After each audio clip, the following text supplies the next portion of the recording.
I was born in 1950.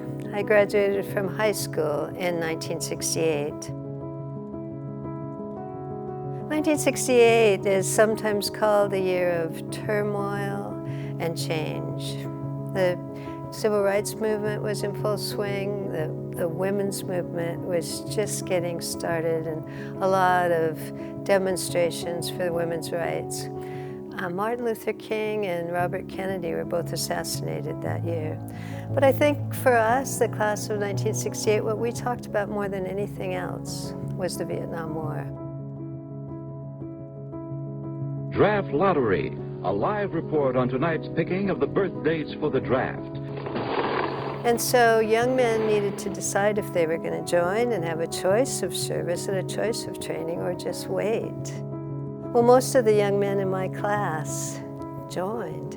They joined while we were still in high school and left immediately after graduation. Well, I was in love with a boy I met in high school. His name was Craig Fox. Well, he loved to fly. He got his private pilot's license for fixed-wing aircraft when he was 16 years old. And he found a program in the Army that would train him how to fly helicopters. Not only could he fly helicopters, but he would be an officer. He would be a warrant officer. I did everything I could to try to change his mind. I'd go to college, get a deferment. But he had been told that even if he had a deferment, if they needed more troops in the war, he would be called. And he'd rather know what he was doing and and after a year of training, maybe the war would be over. He went away for 2 months of basic training and then 4 months of his initial training on the helicopters.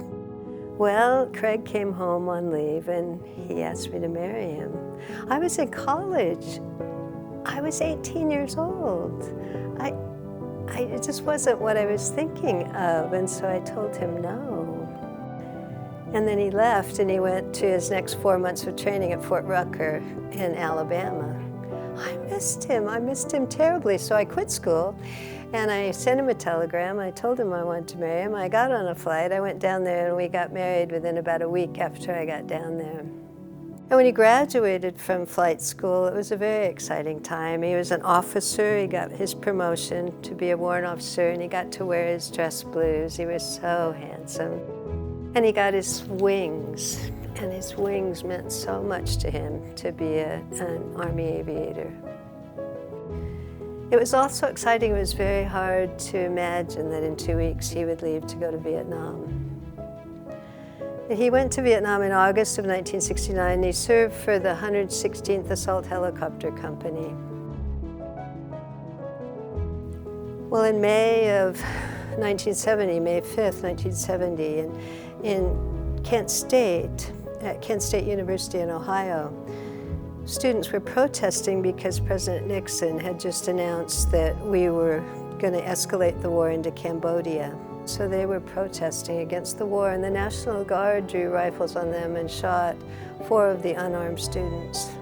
Well, that same day, my husband's helicopter was flying his helicopter, and he was shot and killed. And his helicopter crashed, and all of the crew was killed but one. I didn't do very well with it. I was pretty angry and pretty bitter. Well, President Nixon sent me a letter. The governor of the state of Washington sent me a letter. General Westmoreland sent me a letter, all telling me how proud I should be that he gave his life for his country. But that didn't help. It didn't help. 46 years later, I made a decision I needed to go to Vietnam. And I went to Vietnam, and it was an extraordinary experience. But through that experience and other events, just extraordinary events that happened after that, I met a bunch of the men that served with him in the 116th in Vietnam. And they were able to tell me the story of what happened. They were able to tell me things I never knew or understood about the war.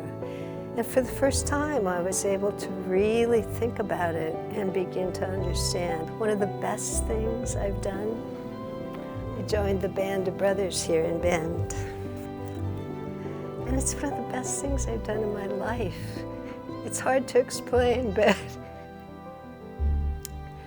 Those guys, they can see somebody who has a story to tell and needs to talk a mile away. And I've learned so much from them. And they tell me their stories, and I'm beginning to understand what it means to serve your country and what it means to have given your life to the military for the first time.